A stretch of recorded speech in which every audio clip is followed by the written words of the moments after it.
Let's talk about the map you learned in school. You know the one. Well, it turns out a huge chunk of what we all think we know about the geography of North America is just plain wrong. It's a pretty bold question, right? But honestly, the maps we've all been trusting for centuries have been, well, bending the truth, subtly distorting how we see the entire world. So yeah, I think it's about time we set the record straight.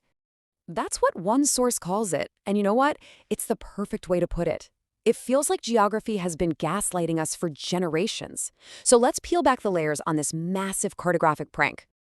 All right, let's dive right into the first big myth. We all know Canada is this absolutely massive country, the second largest on Earth, just sprawling across the top of the continent. But is it really that much bigger than the US? Like, really?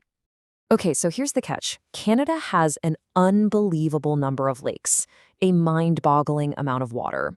So if you measure by total area, that's land and water combined, yep, Canada takes the prize.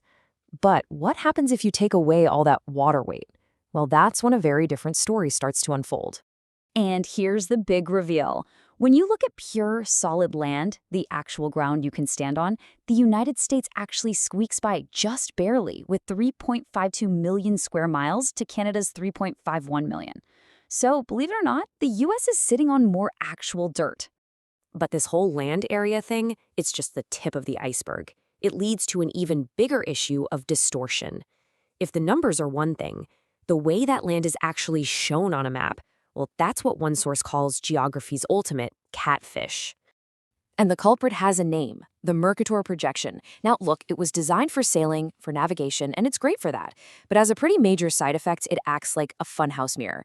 It stretches land masses near the North and South poles and makes them look gigantic compared to countries near the equator. So, let's put this to the test. Just look at a standard world map. Alaska looks enormous, right? You could easily think it's about the same size as, say, Brazil. But is that the real story? No, not even close. In reality, Brazil is 5 times larger than Alaska. The Mercator map doesn't just bend the truth, it completely shatters it. Okay, so distorting size is one thing, but what happens when a map literally creates a piece of land that doesn't even exist? Well, for 200 years, that is exactly what happened with California. This all started back in the 1530s. A mutineer lands on this peninsula and names it California because he thinks it's a mythical island from a popular book. But here's the crazy part. Even after they figured out it was a peninsula, Spain just kept the island myth going on their maps. Why? For political reasons, to keep the British from getting any ideas about claiming it.